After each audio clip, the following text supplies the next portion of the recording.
आज की कहानी एक ऐसी कहानी है जो आपको एक साधारण भारतीय परिवार की गहराइयों में ले जाएगी, जहां प्यार, रहस्य और अनकहे सच एक साथ उलझे हुए हैं। यह कहानी प्रेमनगर के शर्मा परिवार की है, जिनके जीवन में एक पुराना पत्र सब कुछ बदल देता है। सस्पेंस, भावनाएं और अप्रत्याशित मोड़ इस कहानी को खास बनाते हैं। तो चलिए शुरू करते हैं आज की कहानी। एक छोटा सा कस्बा था, प्रेमनगर, जहाँ पहाड़ों की गोद में बसा एक परिवार रहता था, शर्मा परिवार। ये परिवार अपनी सादगी और आपसी प्रेम के लिए जाना जाता था। पिता सुरेश शर्मा एक रिटायर्ड स्कूल शिक्षक, माँ उमा जो घर को प्यार और खाने की खुशबू से महकाती थीं, और उनकी दो बेटियां, रिया 25 साल की, एक महत्वाकांक्षी पत्रकार, और काव्या 18 साल की, जो कॉलेज की नई नई दुनिया में कदम रख रही थी। उनके साथ रहता था सुरेश का छोटा भाई अजय, जो एक रहस्यमयी व्यक्तित्व था।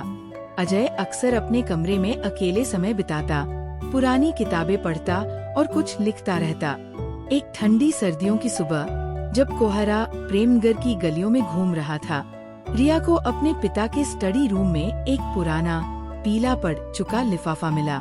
लिफाफे पर लिखा था, सुरेश के लिए आखिरी पत्र।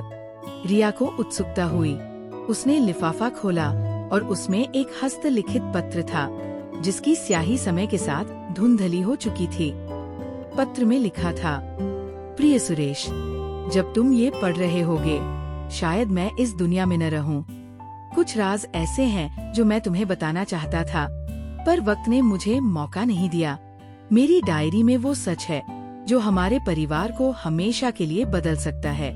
उसे ढूंढो, सुरेश। लेकिन सावधान रहना, क्योंकि सच हमेशा आजादी नहीं लाता। तुम्हारा पिता रमेश शर्मा। रिया के हाथ कांपने लगे।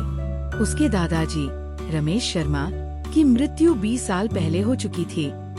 फिर ये पत्र अब तक क्यों छिपा रहा? और वो डायरी कहाँ थी? रिया ने ये बात अपनी माँ उमा को बताई। उमा का चेहरा पीला पड़ गया। ये पत्र, ये कैसे मिला? उनकी आवाज में घबराहट थी। रिया ने पूछा, माँ, क्या आप कुछ जानती हैं? उमा ने नजरें चुराते हुए कहा, नहीं, कुछ नहीं, बस पुरानी बातें छेड़ने की जरूरत नहीं।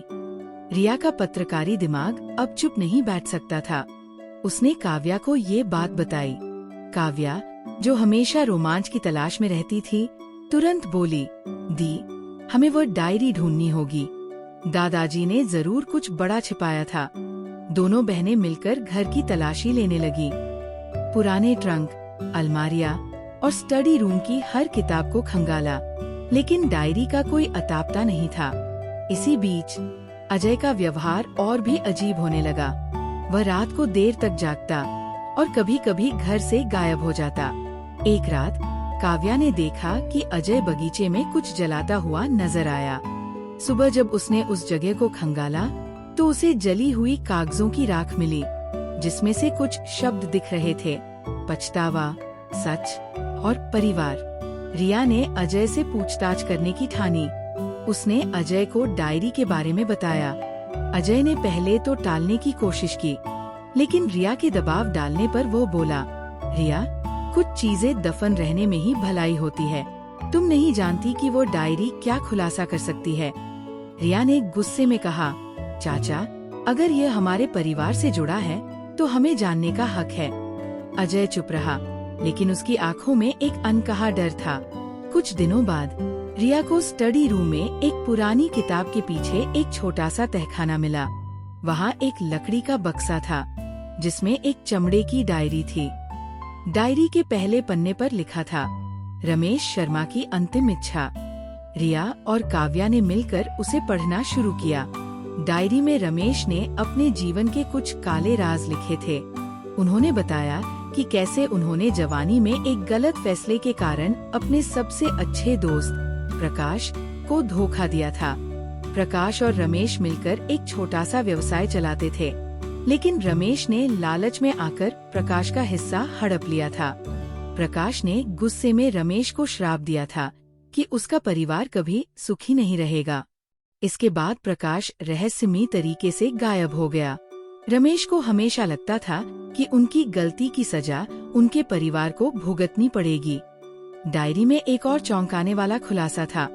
रमेश ने लिखा था कि उन्हें शक था कि प्रकाश की बेटी, जो गायब होने के बाद कभी नहीं मिली, शायद प्रेमनगर में ही कहीं थी, और वो शायद उनके परिवार के करीब थी। रिया और काव्या ये पढ़कर स्तब्ध थी। तभी उमा कमरे में आई और डायरी देखकर रो पड़ी। उन्होंने बताया कि वह प्रकाश की बेटी थी। रमेश ने उमा को गोद लिया था, लेकिन ये बात कभी किसी को नहीं बताई। उमा ने कहा, मैंने तुम्हारे पिता को ये बात कभी नहीं बताई, क्योंकि मुझे डर था कि इससे हमारा परिवार टूट जाएगा। रिया और काव्या की आंखों में आंसू थे। वे समझ नहीं पा रही थी कि अपनी माँ को दोष दें या गले लगाए। उमा ने बताया कि अजय को ये बात पता थी और वह हमेशा उमा को इस राज को छिपाने में मदद करता था।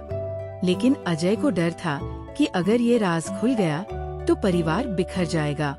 कहानी तब और पेचीदा हुई जब रिया को एक और पत्र मिला, इस बार अजय के कमरे में। उसमें लिखा था, अजय, तुम्हें सच छिपाने की कीमत चुकानी होगी। प्रकाश। रिया को शक हुआ कि शायद प्रकाश अभी जिंदा था और बदला लेने की योजना बना रहा था। उसने ये बात काव्या को बताई और दोनों ने फैसला किया कि वे इस रहस्य को सुलझाएंगी। रिया ने अपनी पत्रकारी ताकत का इस्तेमाल किया और पुराने रिकॉर्ड्स खंगाले। उसे पता चला कि प्रकाश की आखिरी बार देखे जाने की जगह प्रेमनगर का पुराना जंगल था।